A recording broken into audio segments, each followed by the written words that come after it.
Hi mommies, welcome back to my channel. आज हम बात करेंगे पोस्टपार्टम डिप्रेशन के बारे में।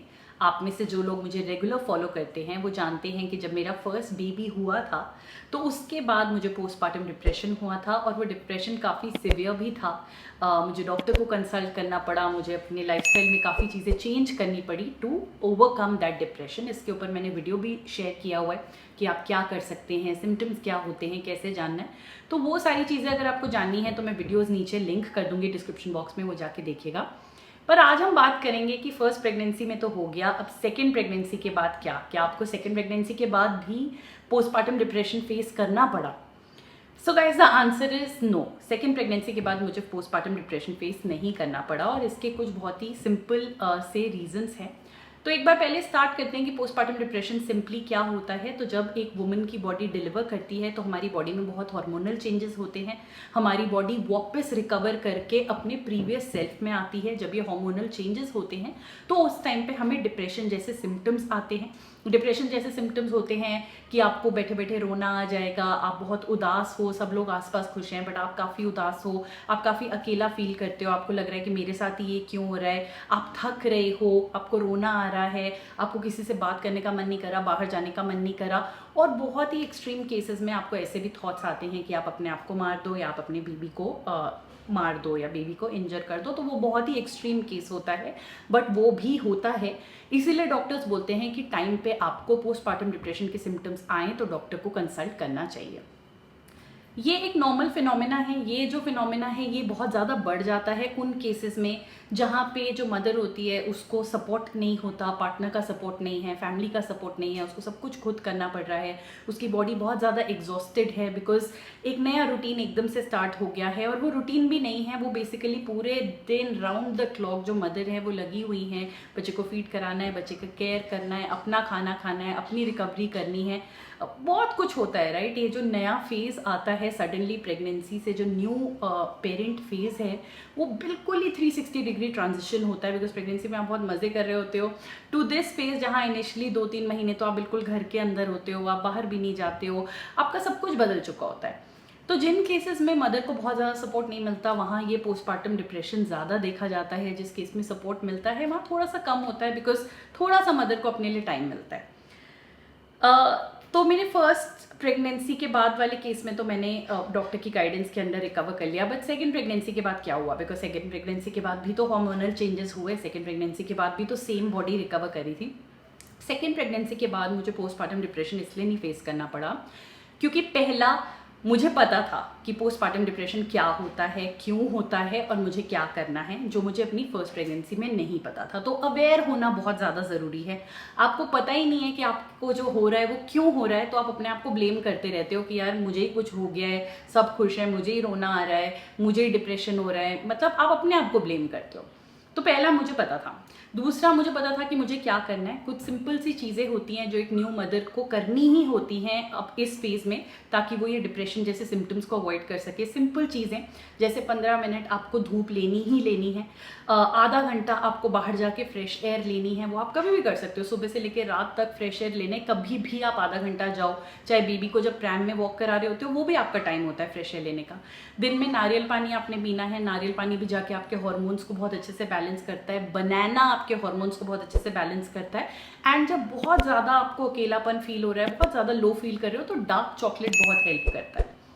और अगर आप कर सको तो थोड़ा सा आपको एक्सरसाइज करना 2-3 महीने के बाद आप थोड़ा सा एक्सरसाइज करना स्टार्ट करो जिससे आप अपनी बॉडी को देख लेके थोड़ा बेटर फील करोगे। और जब बेटर फील करोगे तो आपको कॉन्फिडेंस भी ज़्यादा आएगा, आपकी रिकवरी भी अच्छी होगी। मालिश करानी है तो अपने लिए थोड़ा टाइम निकालना होता ही है जिससे कि आप इन सिम्टम्स को खुद ही घर बैठे सॉल्व कर सकते हो। तो पहला तो ये था, मुझे पता था मुझे ये सब करना है और मैंने सबको घर में क्लियरली बोल दिया था कि इस बार मैं ये गलती नहीं करूँगी। बिकॉज जब आप ये पोस्टपार्टम डिप्रेशन के चक्रव्यूह में फंस जाते हो तो नुकसान सबसे ज़्यादा आपका ही होता है। आप अपने बेबी के साथ बॉन्ड नहीं कर पाते हो, आप खुशी इंजॉय नहीं कर पाते हो, आप वो मोमेंट्स इंजॉय नहीं कर पाते हो। और ये जो पीरियड है आपके साथ आपके बच्चे का जो इतनी जल्दी निकल जाएगा वो आप टोटली मिस आउट कर जाते हो। तो मैंने सबको बोल दिया था कि मुझे सपोर्ट चाहिए। इस बार मैंने जापा भी हायर करी जो मैंने पिछली बार नहीं करी थी, जो स्पेशलाइज करती है new mom and baby care में शुरू के 2 महीने। मैंने वो नहीं किया था। इस बार मैंने अपनी मॉम को भी बोला था कि आप मेरे साथ रहोगे। पिछली बार मेरी मॉम वर्किंग थी तो बहुत ज़्यादा नहीं रह पाती थी। बिकॉज आपकी मदर के साथ होने का एक बेनिफिट आपको होता है, वो जो अंडरस्टैंडिंग होती है कि मदर आपको काफ़ी चीज़ें बना के दे सकती है आपकी रिकवरी के लिए। बच्चे को देख लिया, बिकॉज हमारे साथ इस बार क्या था कि कबीर भी था, तो कबीर सौरभ को कबीर को देखना था, तो मैं बहुत ज़्यादा सौरभ से एक्सपेक्ट नहीं कर सकती थी कि वो भी बहुत पार्टिसिपेट करें, बिकॉज मेरी ये भी प्रायोरिटी थी कि कबीर ठीक रहे और उसके लिए ये फेज जो है ऐसा ना हो कि मेरी मम्मा भी नहीं है, मेरे पापा भी नहीं है और सारा ध्यान न्यू बेबी पे है। तो मैंने पहली बात क्लियरली सबको कॉल आउट कर दिया कि आई नीड हेल्प। इसमें कुछ भी गलत नहीं है, आप सेल्फिश नहीं हो जाओगे ये बोलने से, या आप छोटे नहीं हो जाओगे कि अच्छा देखो मतलब अभी तो इसको ज़रूरत पड़ रही है हमारी। यस, पड़ रही है। जब आपकी मॉम, आपकी दादी, आपकी नानी उन्होंने भी डिलीवर किया था, उनको भी ज़रूरत पड़ी होगी, तो पड़ रही है, आपको ये कॉल आउट करना है। तो पहला तो ये रीज़न था जिसकी वजह से मुझे प्रॉब्लम नहीं हुई। दूसरा सबसे बड़ा रीज़न गाइज मेरे लिए था कि मेरे साथ कबीर था। तो जब आपका फर्स्ट चाइल्ड थोड़ा सा बड़ा होता है, 3 साल 4 साल, आप नोटिस करोगे कि आपको अकेलापन होता ही नहीं है। वो अकेलापन होने ही नहीं देते। इतने सारे मोमेंट्स वो क्रिएट करते हैं दिन में जहाँ आपको हंसी आ जाएगी, जहाँ आप लाइट फील करोगे, उनसे बात करके आपको अच्छा लगेगा, उनके साथ टाइम स्पेंड करने से ही आप डिस्ट्रेस हो जाओगे। तो कबीर के होने से मुझे ऐसे लगा कि मतलब खालीपन मुझे था ही नहीं, क्योंकि देखो इनिशियली बेबी तो बहुत ज़्यादा सो रहा है, ठीक है, और जब बेबी सो रहा है तो आप वहाँ पे सिर्फ बैठे हुए हो, आप बहुत अपना काम भी नहीं कर पा रहे हो, बहुत कुछ नहीं कर पा रहे हो। बट जब आपके साथ आपका दूसरा बच्चा है तो मैं कैमरा लगा देती थी, नूर को देखने के लिए बेबी मॉनिटर लगाती थी और मैं उसके साथ जाके टाइम स्पेंड करती थी एंड हमने बहुत अच्छा टाइम स्पेंड किया। साथ ही मैं कबीर को नूर की केयर में इन्वॉल्व करती थी। जब मैं इन्वॉल्व करती थी और वो जितने प्यार से उसका ध्यान रखता था, उसके लिए चीज़ें करता था, तो वो देख के आपको एक और हैप्पीनेस क्रिएट होती है और अच्छा लगता है।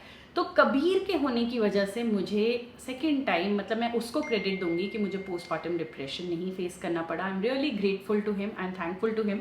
इतने छोटे से बच्चे को पता ही नहीं है कि उसने अपनी मदर के लिए क्या किया, कि इस बार मुझे वो फेस नहीं करना पड़ा। मैंने नूर का पूरा जो इनिशियल फेस था वो बहुत इन्जॉय किया।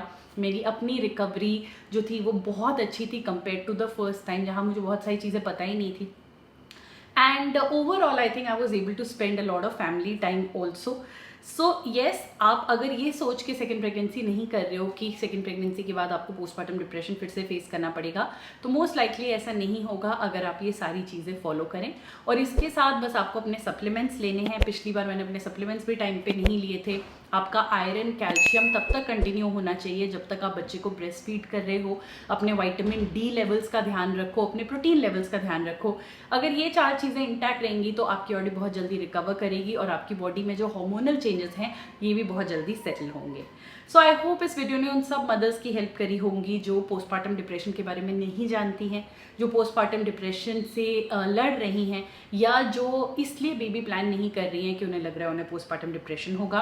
अगर आप ये सारी चीज़ें करते हो, आपके साथ सपोर्ट है और वो लोग अंडरस्टैंड करते हैं कि इस फेज़ में आपको सबसे ज़्यादा उनकी ज़रूरत है, तो आपको पोस्टमार्टम डिप्रेशन जैसी चीज़ों से बहुत आसानी से निकलने को मिल जाएगा।